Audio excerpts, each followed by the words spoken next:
You're right here, my dear. The head is out.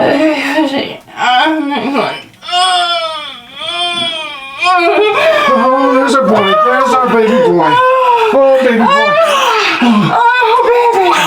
Yeah, that actually happened about 2 months ago at the time of this recording. Welcome back to Grafted.Branch.Ministry. As always, I'm Scotty Erb, joined once again by my lovely wife, Hannah Erb. Hello. And our young son, Samuel, who we're going to be talking about in this video. And if this is your first time tuning in to Grafted Branch, welcome. This is a channel where I, myself, and my wife, Hannah Erb, present King James Bible studies on various different topics. Today, we're not necessarily doing a Bible study, but nevertheless, we're going to be talking about a home birth. And when it comes to matters of faith, I would just say at the top here, you really want to test your faith, have a home birth. And you know, a lot of people say that they have great faith. Oh, I could do that, no problem. Well, are you exercising your faith in the small matters, such as praying over your food? Do you actually see finding a wife as favor with the Lord, as it is in Proverbs 18:22? Do you see having a child as the reward of the womb, as it is in Psalm 137? 127. 127. Mm-hmm. Yeah, let's read those passages and then we'll get into what we're going to be presenting today. Psalm 127, verse 3, Lo, children are an heritage of the Lord, and the fruit of the womb is his reward. Okay, you don't want to turn over the reward unto others, but place your faith in God because he's the one that's giving you this reward. And as far as for you men, you don't want a doctor to take the responsibility of looking over your wife. If you have found favor with the Lord and he has granted you a wife, you have that responsibility to take care of your wife. Amen. Proverbs chapter 18, verse 22. Whoso findeth a wife findeth a good thing and obtaineth favor of the Lord. Okay, so now that we got that stated plainly, that a wife is finding favor with the Lord and having a child is the reward of the womb, let's talk about some of the things that we ended up doing through research and by faith to prepare for our son Samuel and prepare for birth. Right, because we don't believe birth is a medical emergency. In Genesis, God said, be fruitful and multiply. So he commanded mankind to be fruitful and multiply. Right. Why would he command such a thing if it was an emergency to do such a thing? So, yeah, we prepared for a home birth through faith. And God led us to what we're about to show you in this video. And we are by no means trying to promote these companies or anything like that. This is just what we found. We're not like a paid promotional video or anything like that. Right. It's just our own personal experiences and what we found that works for us. Another thing I will say is you can ask 20 different people about their birthing experience and you're going to have 20 different variations of the same story. So your experience is going to be slightly different. You must go to God in faith, take everything, study to show thyself approved. And yes, we have a little eye salve and study the matters that are in life so that we can walk by faith. So first off, we'll go over some of the helpful resources that we learned from. One of them is Born Again Barbarian, Brother Brian Dinglinger. He did a video called Natural Free Birthing quite a while ago when they had their son Oliver, and it was a help to us. I mean, very lengthy video, a lot of information in it, and yeah, it was very, very helpful. Yeah, I had to watch it a few times throughout the time with child to get everything. And there's some things that they talk about that you just don't grasp until you come up to that point and you're like, oh, that's what they were talking about. Right. It's kind of like a good head start to, for example, like cloth diapering. They don't really go into it a whole bunch in that video, but then they can lead you into studying for yourself, right, what to look for and stuff like that. The Gaddy Adventures is another one. You want to talk about that? Yeah, the Gaddy Adventures, they go by the King James Bible, which is good, but their worldly music is vexing. But they do have their births on recording, and they talk about it. They've had 8 children and 6 home births, I believe. And it is a good resource to go to learn about it. Just take heed to some of the vexing music. Right. And a lot of helpful tips for you men that are planning on delivering your own child.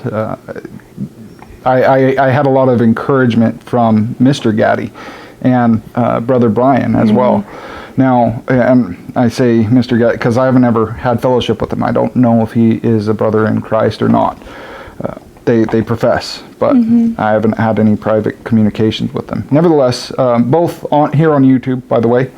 Another thing on YouTube is birthing classes. There was 2 different ones that we watched, and I would advise watching. A lot of helpful tips involved in each of them.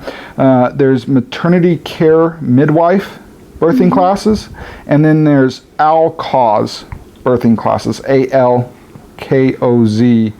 birthing class, and they both full of a lot of good information. One a little bit older than the other, and so you can kind of compile older information with more updated information through science research.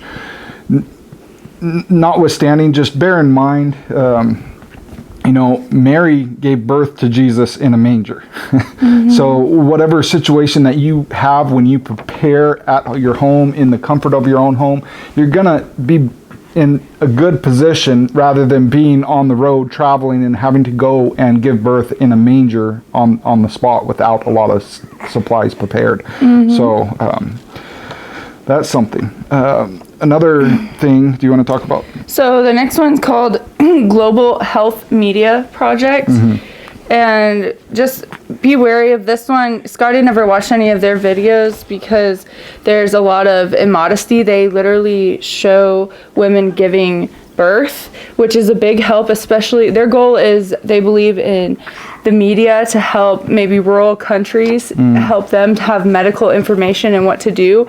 And they're very rudimentary with very little supplies. Their hospitals have people peeing in buckets, and it's not like America at all. It was like a reality check, about what they're doing in other countries. They don't have medical systems like in America or other industrialized places.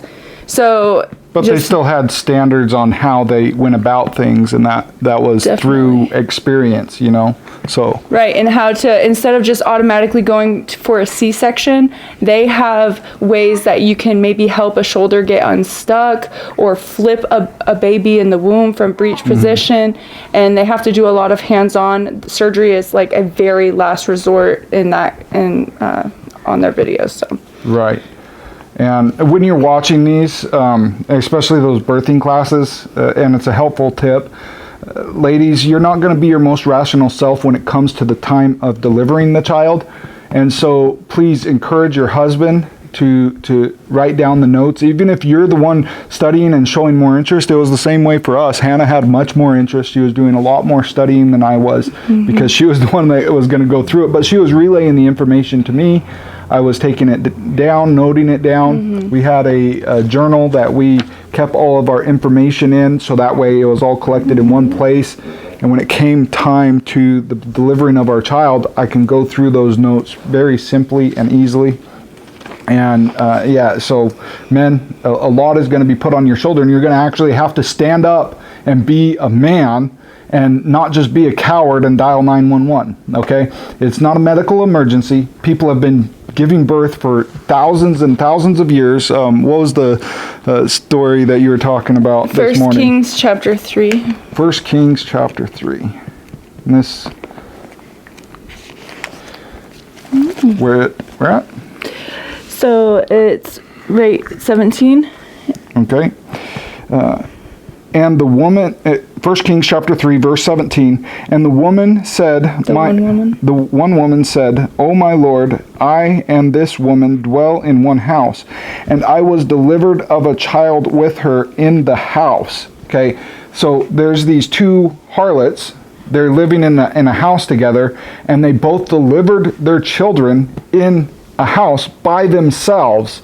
And if you go ahead and continue reading in context, this is the first time that King Solomon is having to judge a matter. And there's these two harlots, and one rolled on her child. Anyways, they both gave birth to their children in their house by themselves, and King Solomon wasn't like set back, oh wow, how did you do that? Why didn't you call the medical assistants? No, it was kind of a normal thing, so he was just like, okay, and he judged the matter, but not the thing, how they gave birth. So just bear that in mind as well. One other resource that was kind of helpful for us, but use great caution, Mama Natural. Oh, yes.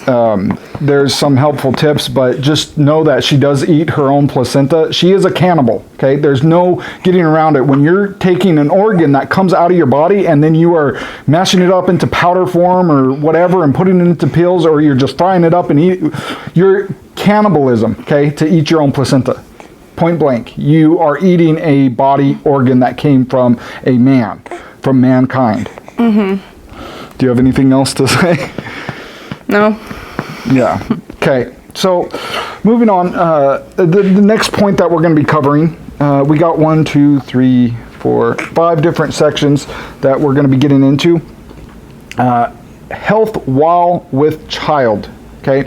So, the brewer's diet. You want to talk about that a bit, my dear? So the brewer's diet is a good diet to have. It really puts the importance on not how much you eat, but what are you eating, not how much weight you're gaining, but what are you eating, and not really trusting in the supplements so much, as it doesn't restrict supplements on that diet, prenatal vitamins, but you're mostly eating your nutrition. So you have to eat, it has different categories for you to eat throughout the day. You eat every 2 hours. It goes as far as you need to wake up in the middle of the night to make sure you're eating every 2 hours, because there's some things that are a little extreme with the brewer's diet. Yeah, they consider it well, he does, it's a doctor, Dr. Brewer. He considers it a medical emergency if you miss a meal or something, and that, yeah, it's taken very seriously, because the nutrients that are in your blood is what gets to the baby.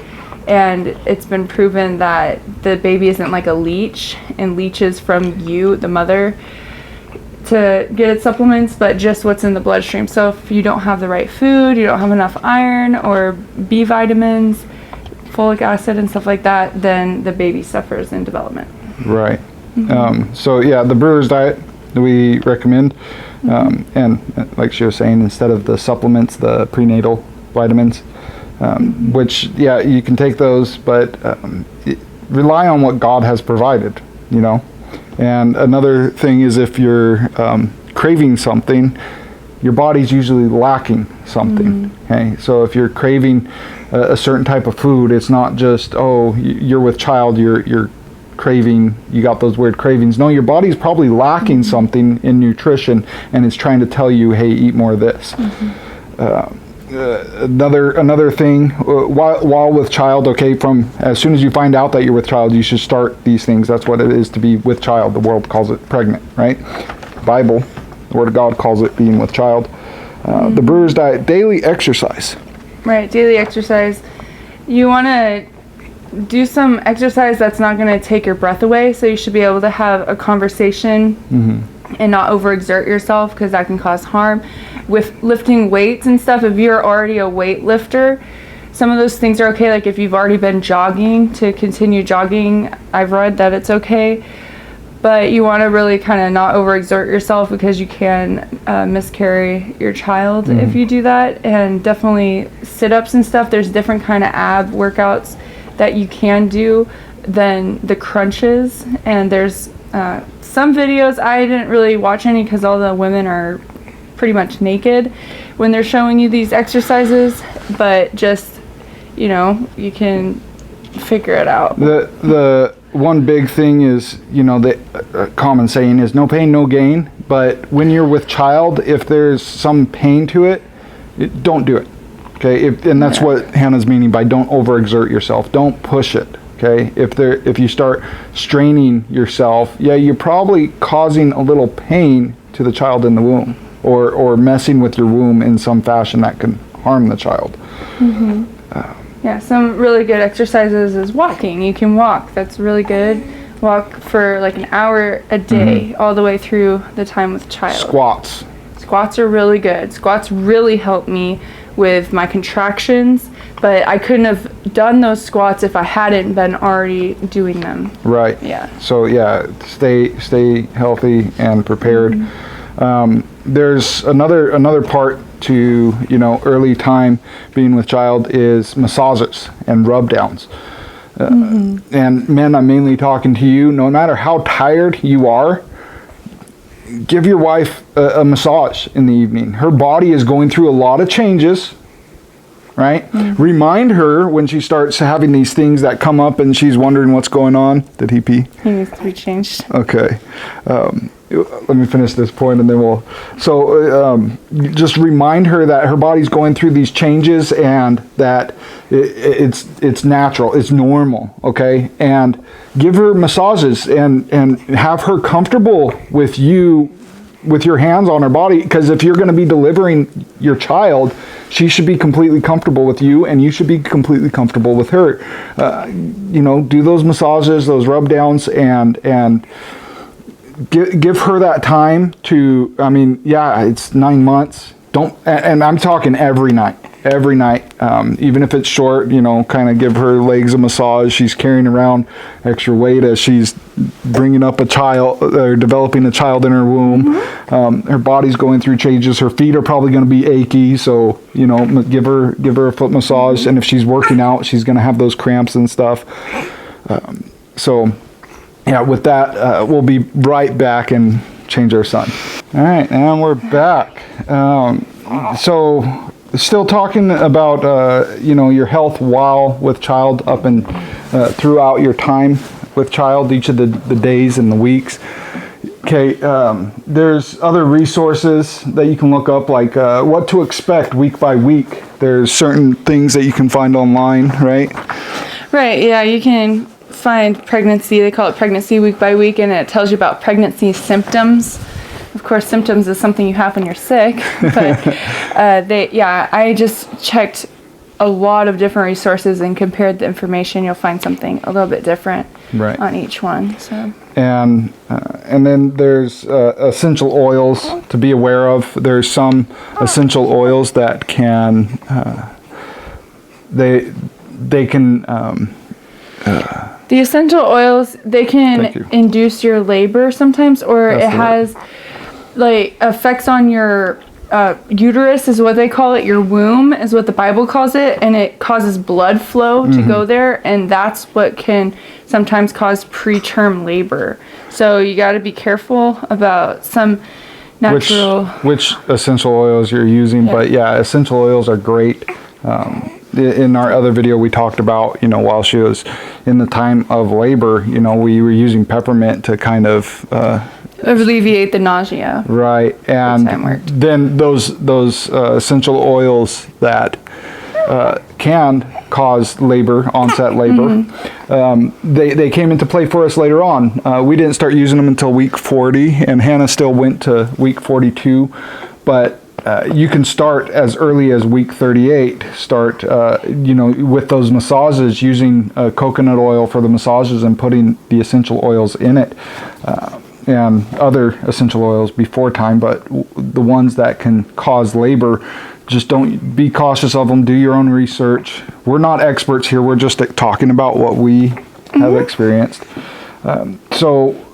Moving forward, there's health approaching delivery of the child now, and this is when you get into that range of 38 weeks, and you start coming up like, okay, yeah, it's coming up here, it's due time.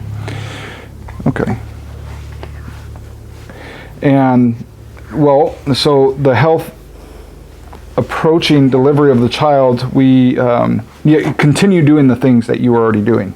Exercise, the food that you're eating, your diet, the brewer's diet, your daily exercise, going on walks, even up until, as long as you can still walk when you're having contractions, do it.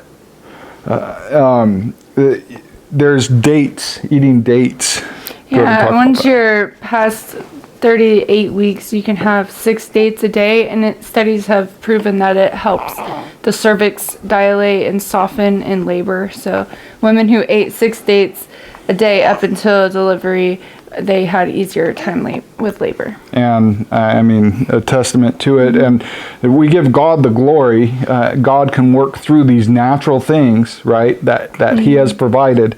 And, you know, Hannah didn't have any tearing. She didn't have that long of a labor, really. Which is interesting with the dates because they're Mediterranean. It's a Mediterranean food where Israel is over in the Mediterranean. So. Right. And then mentioning something here, along with the massages, as it gets up to about week 35, there's something that you should start on both ends. There's the perineum massages, okay? If you're not sure what that is, you know, look into it. And I'm not going to get into the explanation, but that'll help things. And, you know, for you men out there checking the cervix, and when you look into what it is to check the cervix, really ask yourself at that point, would you want a doctor to check your wife's cervix? No, nobody else is going near my wife in such a way. Now, then there's, about what week do we start measuring the fondle height? So you can measure that. Oh, I can't really remember when you can start, but Wasn't it like week 25? Yeah, somewhere in the 20s. You can look it up. You can start measuring your fundus height, and in centimeters from your fundus, which is the top of your womb, you can press down and feel where it's at when it's growing, and it'll be the hard point, and then you measure from the top of that into your pubic bone, so the hard bone that you feel down there. Yeah, he's showing signs of hunger too. By the way, while we're here, signs of hunger, crying is a late sign of hunger. And if you've been watching him, you've noticed he's been sucking his fist, he's kind of been drooling a little bit. These are signs of hunger before he starts to cry. Once he starts to cry, he's been telling you he's hungry for a while. So we might take a break here. Another thing real quick while we're talking about the things, you know, measuring the fundus, keeping record of it, you know, write it down, have a piece of paper, your journal, you know, have the measuring tape. At the same time, you should also have a stethoscope that you can listen, try and, you know, check your wife's health, check and see if you can hear the baby's heartbeat. And there's plenty of other things. We'll be right back and continue the study here in just a moment. Okay, we're going to continue going, and Hannah's just off the set here. And if she has anything to say, we have another mic I'll hold out, and so you can still hear her. Hello, still here. Yeah, she's just nursing off scene. So continuing along, you know, when it comes to the health approaching the time of delivery, like I was saying, start keeping records. Check your wife's blood pressure. Get a blood pressure machine. Some clinics might even offer one for free. So, and they might even offer a stethoscope for free. We haven't checked that. I already had a blood pressure machine beforehand. We also talked about the essential oils that can help induce labor. There's also breast pumping, trying to spark that the blessing of the breast. And so right, because so when you pump your breast, it releases oxytocin, which is the natural hormone that you need for labor. So pumping your breast before you deliver is not a good idea unless you're ready to go into labor. Right. And that could be a natural way to induce your labor, because if your body's not ready for it, it won't, and you just don't want to take that risk if you do it prematurely. Right. So that's just another tip. Yeah, and you know, they say between 38 weeks, that's when you're ready to deliver, or the soonest, the full term being with child. But the Bible says the days, until you be delivered of your days with child. Right. And so, you know, it's the days. I mean, Hannah even went 42 weeks and 3 days. So, and if we are going to a medical establishment and there's insurance companies that won't cover your birth if you go past that 42-week mark. And so there's that to consider if you're relying on your medical insurance and going to a hospital. There's a lot more that comes into play. So now we're going to be going over a lot of medical supplies and prep work. Let's just say you're at the point now, okay? The child's going to be delivered and everything. So there's a lot. I mean, you can see our little notes here, and then this side thing is just a list of medical supplies. So birthing equipment.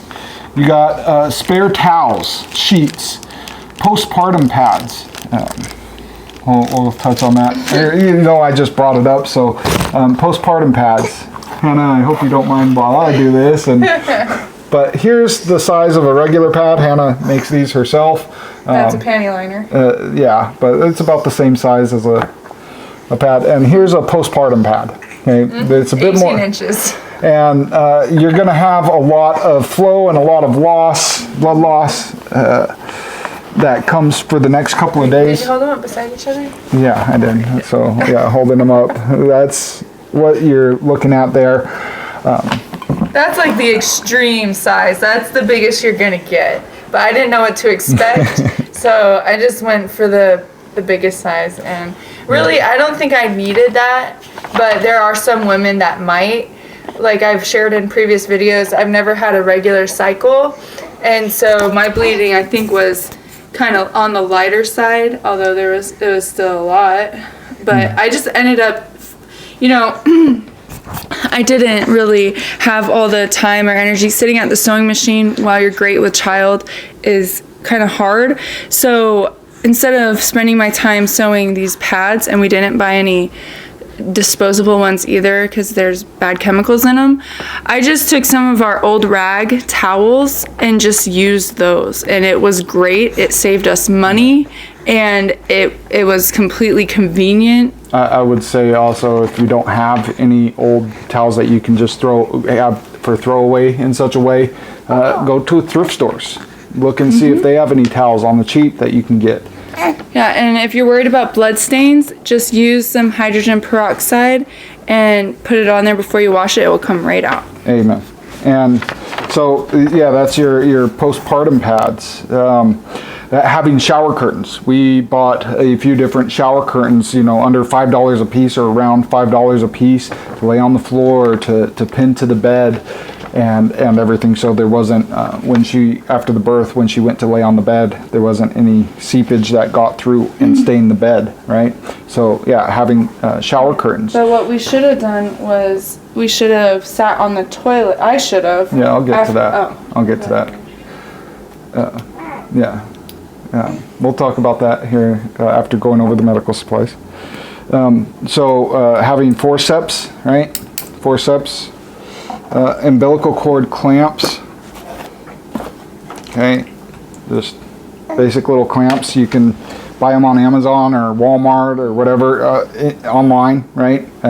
And we got like a pack of 25 for about $5, $6, and you know, it'll clamp, but when you go to take it off, you can either try to pry that part apart, or what I did is I took some wire cutters and just cut off this end, and it fell apart.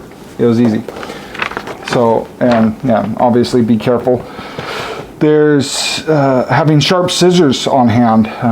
Don't have a pair of scissors here, but just any scissors, get scissor sharpeners, you know, to cut the umbilical cord. You don't need to have anything fancy. You can even use a razor. Yeah, you can use a razor knife. Instead of umbilical cord clamps, you can also tie hemp cord or some other cord really, really tight, but you got to make sure that it cuts off the blood flow. Right. And well, and on that note, which we'll cover more detail, but let all the blood flow through from the placenta through the umbilical cord into the child. It's the child's blood. He needs it for health reasons.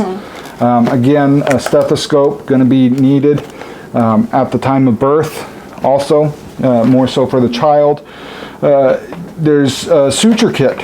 Okay, I didn't bring out the whole box, but there's like these little things here. It's basically a needle with some thread on it, prepackaged. You know, it's sterilized and everything.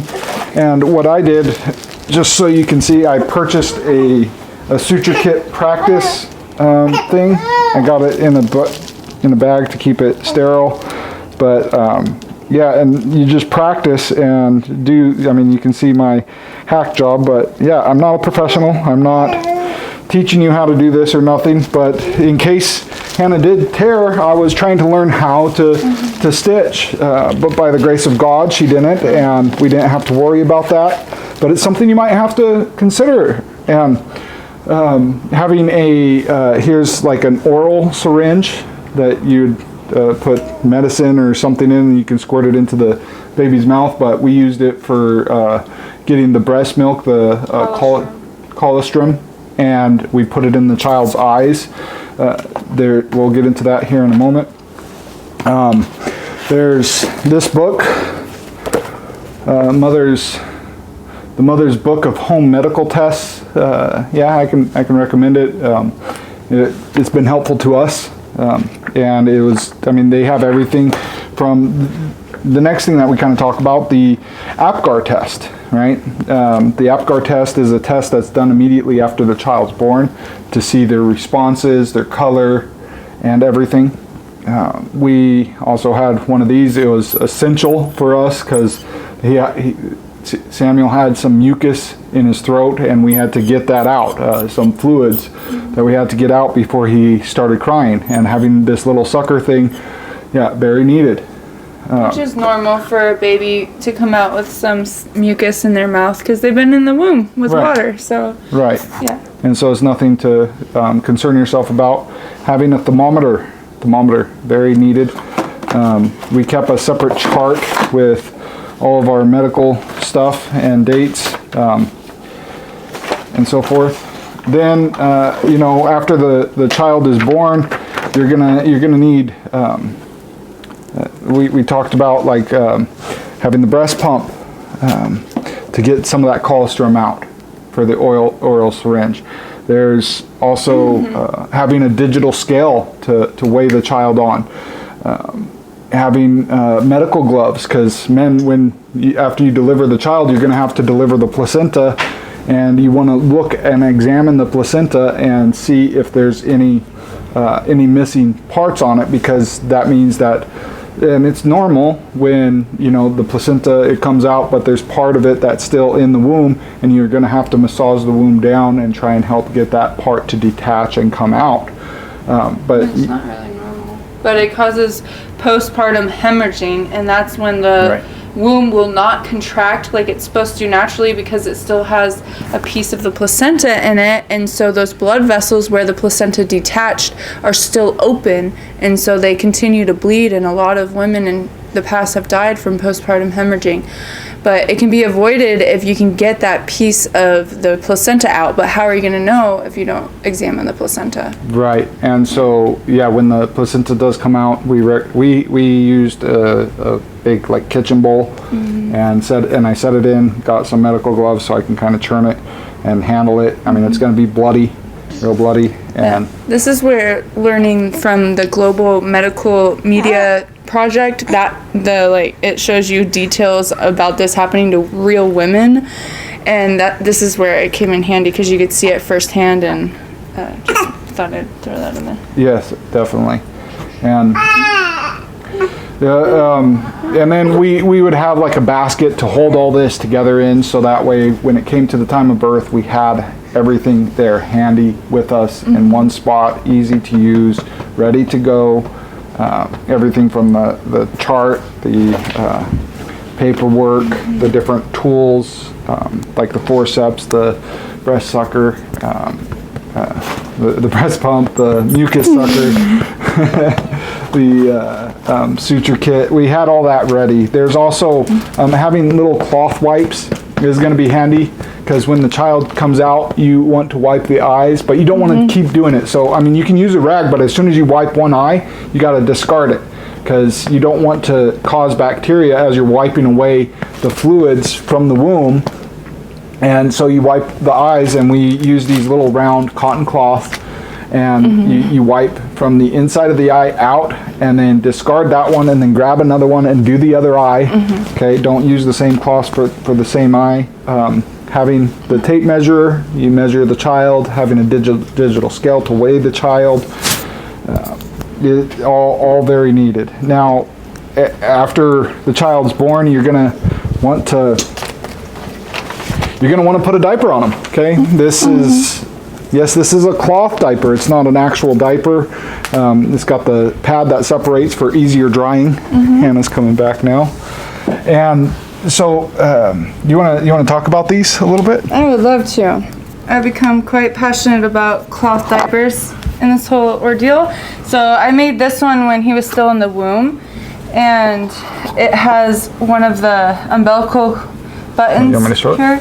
Yes. So this I got for a free pattern from Darling Diapers.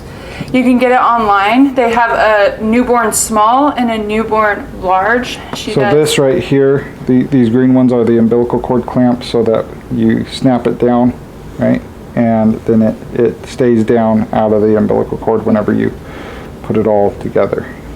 And that diaper has been used so many times since he's been born. There's been poop in this diaper, but it's clean. And you can't really tell. And there's some things I'm very amateur. You can tell there's kind of stuff coming off the edges.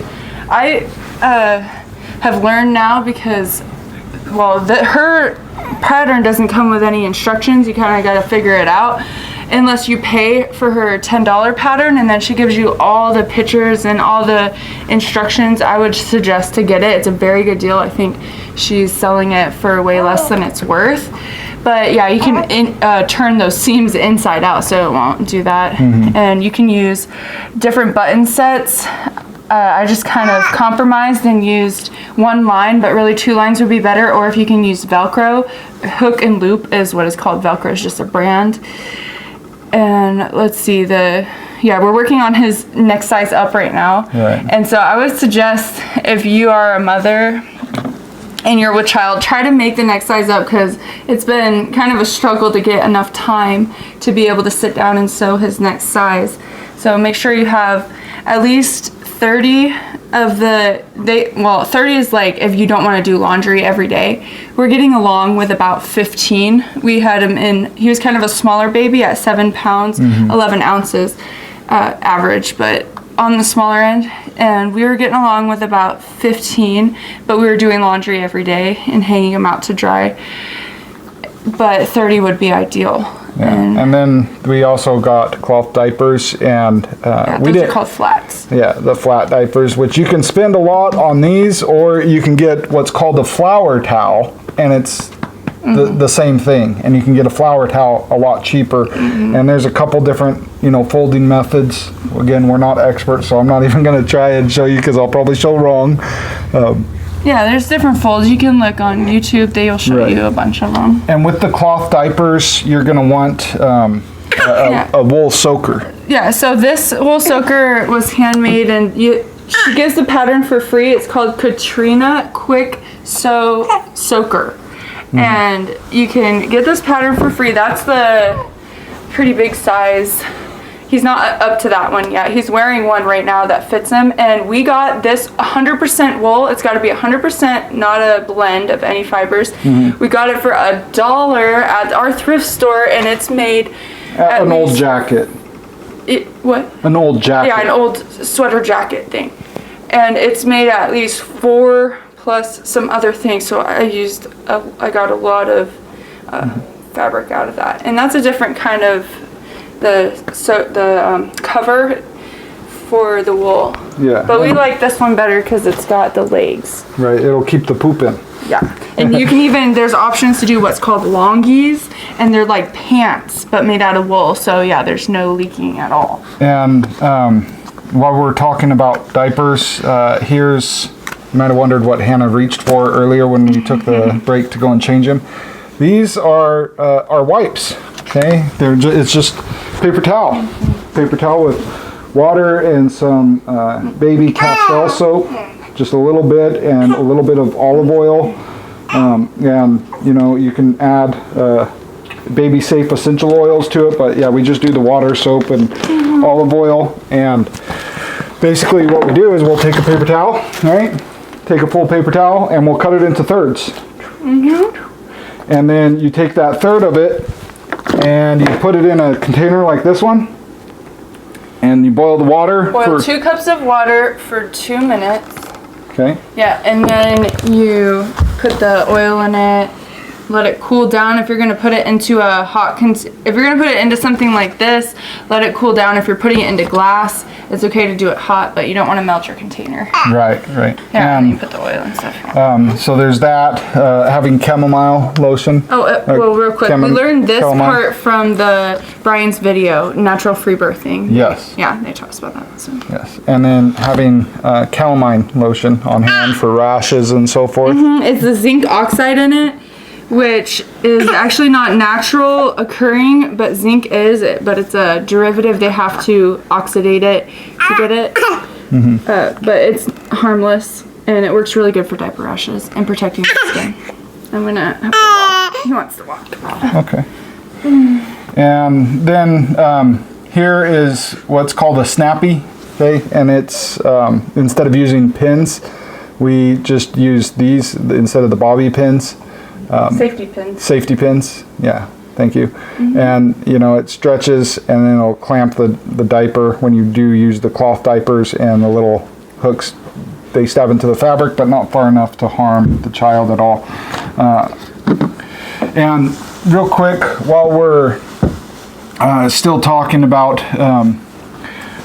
kind of the delivery of the child, having a low light setting is highly recommended, because high lights and stuff, the oxytocin that the body develops, a woman's body develops to bring forth the child and to induce labor and everything, your body creates more of it in low light settings. And so like having a little low light like this, there's several different options online that you can get. Having low lights is definitely needed, and it's calming for the child. Hannah still uses it to this day for the evening times when feeding Samuel. Yeah, it's good for nursing at night, because then it doesn't bother Scotty too much, and he can continue sleeping. It's not that bright, and also it helps us to get back to sleep quicker because we haven't been all stirred up by the light. Right. And so yeah, it's just a low light setting, bright enough that you can see things, but not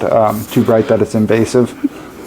And then there's this little thing. Yeah, that's called a nubby. We got that for a gift. It's been helpful, and it's a toothbrush, but like a tongue brush and a cheek brush for them, because if they have milk residue in their mouth, it's a warm, moist environment that is a welcoming to bacteria and fungus, like thrush is an issue. It can develop in the child's mouth and then transfer to the mother on her breast.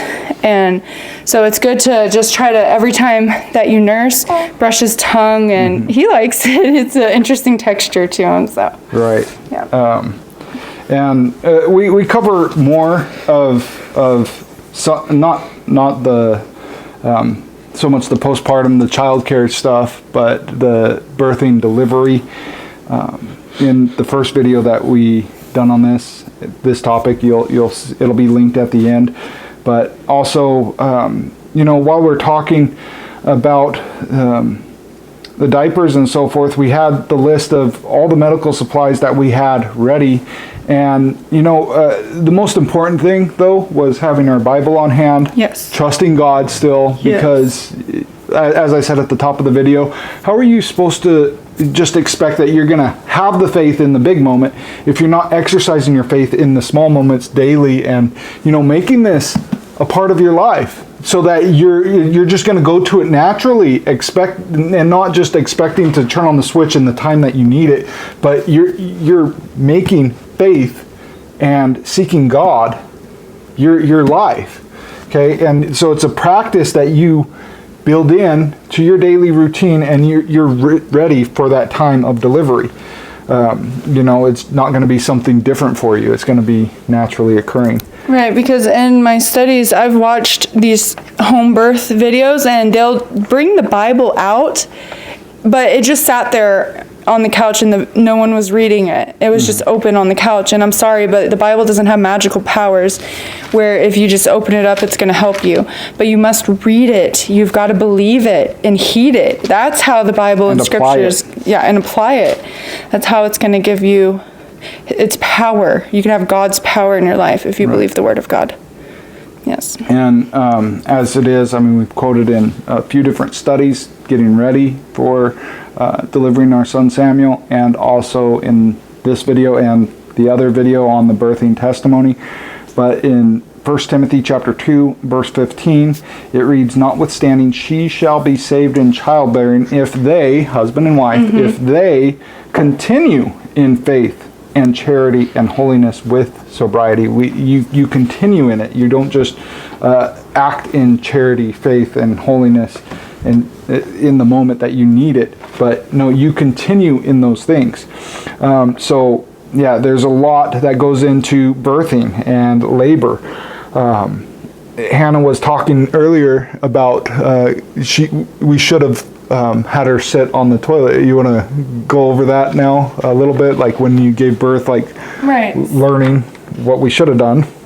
Yeah, so after giving birth, there's going to be a lot of fluid and a lot of blood that comes out immediately, but then also a lot of fluid and a lot of blood that comes out immediately, but also there's going to be some after. It's natural and normal to lose 2 cups of blood. So if you can imagine one of your 2-cup measuring cups, you can imagine that filled with blood and poured it out. That was a great thing about the global media project that I was telling you about, is because they showed you what 2 cups of blood looks on different surfaces, what it looks like on a hard surface, what it looks like on cloth, what you can expect. And it's a lot of blood, but don't worry, it's normal. What I should have done was sit on the toilet and let that 2 cup of blood pass, because it would have made for easier cleanup. Yeah, easier cleanup, and the shower curtain is a good idea and everything, but why, ruin the sheets that much to have 2 cups of blood when you can just put it in the toilet and flush it and it's done. So it's a wiser way to do it if you can have a right mind. Of course, we left it open to do whatever. We weren't going by a strict regiment how to have our home birth, but whatever felt natural and right. So different positions. Do what feels that it's helping the best in whatever moment, in the given moments while you're in labor. And we learned from one of the birthing classes, whatever gives the best descent, whatever helps the contractions pass easier. Do that, because every woman's different. Every child is different. One woman could have one experience with one child, and their next child is going to be completely different. So right, and the more relaxed you are during child labor, the more you don't try to fight your contractions, but the more you trust it and let it flow, and where your surroundings are, you're not stressed out, the easier it is for you to have the delivery. Right, and then if you look at our notes there, my dear, we also. And we talked about that to great length in our first testimony video. Here, trying to help you prepare for everything. Now talking about postpartum. That's very bottom.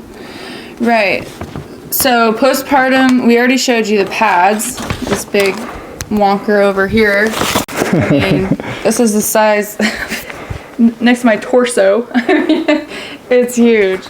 Didn't need all that. It probably was a little excessive, but some people might need that. And then the sleep arrangement. So just consider where and how your bedroom is, and how the mother's going to be getting up and tending the child, using the restroom, and how it's going to be. Just work those things out in advance, so if you need to arrange anything beforehand, you're prepared. And you're not adding confusion in the moment trying to figure it out on the spot, but you already have a mind on, okay, yeah, this could work, that could work too. Have a backup plan. Yeah, because me and Scotty switched sides of the bed for a while until I was able to walk around a little better. So that helped a lot. And we've talked about the breast pump. We haven't stored any breast milk. I know a lot of people promote that. We're going more along the lines of Blessing of the breasts. blessing of the breast, which it talks about in Genesis 49, verse 25. So the Almighty gives the blessing of the breast. What would happen to me if I died and Samuel was left? That's where the trust of the Lord comes in. And also, if you're pumping more than your baby needs, then your breasts are going to produce more milk than your baby needs, and you're going to be dealing with a lot of engorgement. So what you do is, if you're, for the first 6 weeks, your body is getting your breast milk regulated to his needs, and if you have more breast milk than you need, then you just pump a little bit to relieve the pressure right here. I've never even gotten a full 5 ounces, which is what this holds. But you just pump until you relieve your tension and the hardness in your breast, and then you leave it. And your body will know not to produce more milk because it's not all being drank. And then I just dump it down the sink. But some people would save that. And like what she's saying, like you don't want to over pump. You don't want to sit there and keep going if the flow is still going. Just relieve enough that you don't have the tension, the pressure. Right. Right, and I'm finding I didn't have to pump for this past week at night. So now we're at 8 weeks, and my body's figuring out how much he needs, and we're on a good schedule now.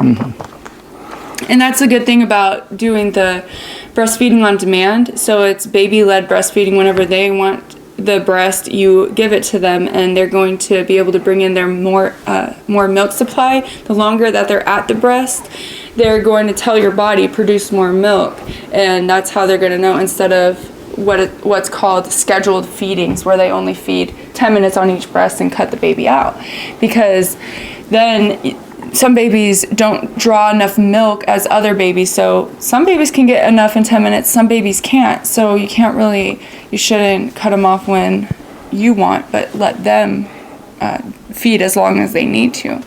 And that's breastfeeding on demand is demanding, mothers. So it can be extremely demanding of you. You got to drop everything that you're doing and be available for your child all the time. And it's especially hard when they're going through their growth spurts and they're doing what's called cluster feeding. So they can feed every hour and still need you every hour to do that, and then breastfeeding for 30 minutes and then need you in another 20 minutes. And we've gone through that, and it can be trying on you. You get exhausted, but just continue, and you're doing the right thing for you and your child and your family. So it is very demanding. Now this, you're wondering what this is. So this is a... Go ahead and take the blanket off. Well, yeah. It's called a breast friend is the brand of this, but I'm sure you could get other brands. And it goes around you like this. I'll go ahead and demonstrate. So it goes around you, and it has a nice back support right here, and you click it in. And then it's got even 2 headrests right here, and this is where he lies while you are breastfeeding. And you can do either way. You can do the football hold and even have his body this way, and he's feeding here on either side. And it's good to do the different sides because it gets the milk out of different places in your breast. I always put a blanket on top of it. And we got we were blessed and got that at a thrift store for under $5. We got it for $5. This is a $50 thing. We looked it up. So it's worth it. It is worth all the $50. But yeah, we paid $5 for it. So the Lord will provide. And yeah, I just put over a blanket so I don't have to wash it as much. I just wash the blanket when there's spills and stuff. Do you want me to take him? Yeah. Okay. Here we go. Okay. So as you can tell, being a parent of a newborn is quite taxing at times. If you saw our first testimony video of Samuel's birth, you would have seen how yeah, we had to take a pause in the middle of that, and we didn't keep going as we are for this one. We're now more comfortable having an understanding on what we got to do as parents to take care of the child. You get to kind of see these things in action. There's a lot more that we've learned as far as it comes with postpartum care. I mean, from different ways to make diaper wipes, making diapers, and like Hannah was expressing, being prepared with more diapers. We continue to do medical checks weekly, every Saturday, because our son was born on a Saturday, so we're still using the digital scale and weighing him. We're still measuring him every week. We're still doing all these different checks on a regular basis, keeping a tab on him, kind of hearing his heartbeat, trying our best to count his heart rate, and and taking his temperature. That way we find out Samuel's normal. Yeah, and that's what this home medical test that Scotty showed earlier, it encourages mothers to keep, and families, to keep record of their child's health, because it shows that you're responsible. Yeah, we don't go to the medical establishments, excuse me, but we don't neglect the medical needs of our child. Right. We do it, we take it into our own hands, we trust the Lord and ask what His will is, instead of going to get all the immunizations and shots like that. Which, by the way, it is good for you to breastfeed your child as long as possible. In Scripture, we see it could be even up to 5 years when they can be delivered. Hannah weaned Samuel and then gave him unto the Lord, and he was able to serve. Of 1 Samuel. In 1 Samuel. But what I'm trying to say is, instead of getting the vaccinations and immunizations, that's provided naturally through your breast milk. Right. And studies have been shown that the longer you breastfeed, even the CDC says up to 2 years is the best, and they have less hospitalizations for infections. So it's very important. Or sickness of any kind. Right. And so the whole thing is, yeah, we don't go to the medical establishment, but we have medical records for our son. Right. And also on that note, talking about the blessing of the breast a little bit further, if your child has, just the other day, I gave Hannah a massage because her neck was cramping from the night, and ended up being that Samuel got a little bit on his hands and then rubbed his eyes of ginger, and his eyes started swelling up. Breast milk. We gave him a bath and cleaned him off and everything, but the breast milk really is what calmed down his eye. Okay, your child has an infection or a rash, breast milk. If he has that thrush going on, breast milk. For healing of his navel. His navel cord. We were blessed. If you've ever had a child and the navel cord starts really stinking, the umbilical cord, smells really bad. But she was putting breast milk on it, and it ended up falling off day 4. Mm-hmm. And so, and it fell off on its own. The thing is that whatever issue you might run into with your child, breast milk, it's really a cure-all. And we're not just making this up. It's not just trial by error, but through studying, that's a home remedy for a lot of different things. Breast milk. And it's beneficial for the mother too. It can lower all kinds of types of cancer in your breast. That's breastfeeding, not drinking your own breast milk. No. Yeah, breastfeeding.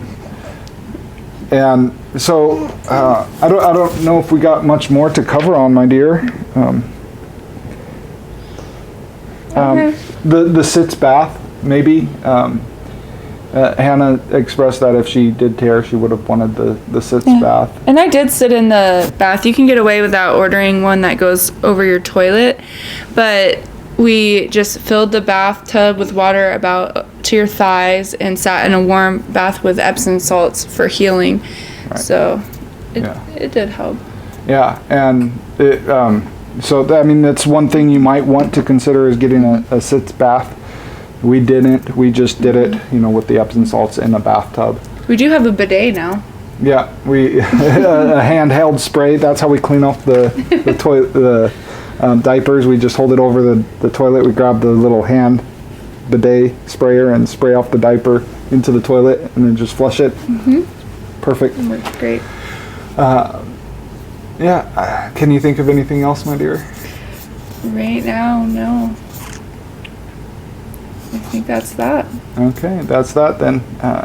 We know that we covered a lot of ground, and we tried to organize it as best as we can, and there's still more information. If you have any questions and you're doing a home birth and you just want prayer or advice, just know we're not professionals. We're not experts. But we love the Lord. But we love the Lord, and we would love to talk with you and pray for you and go over things. And even if you have a different circumstance that comes up, we would be willing to research on your behalf or research with you and help you find answers to do a home birth. And whatever your case may be, please reach out to us. And All right. Well, thank you for watching. And until next time, God bless. Bye now.